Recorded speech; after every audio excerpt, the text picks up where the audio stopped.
Are you tired of everyone talking politics around you? Are you annoyed that every time you turn on the television or go on social media, all you hear about is the next political disaster or scandal?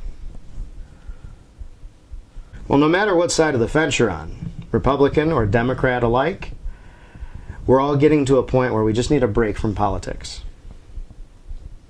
Well, give it a rest and join me February 1st for National No Politics Day.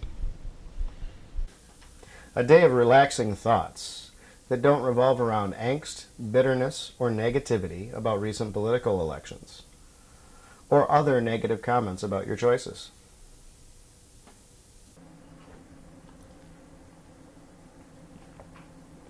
The day where there are no political activities, no political statements, no Facebook, no Twitter posts, no discussions, no debates, no sharing of articles, comics, or other materials.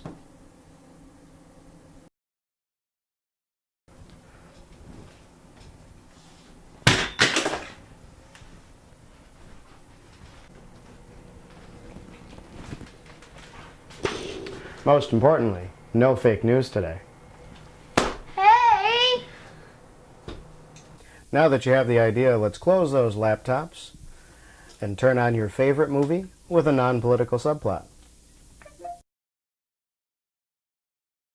Spend some time with the family and enjoy a warm bowl of green beans with cheese.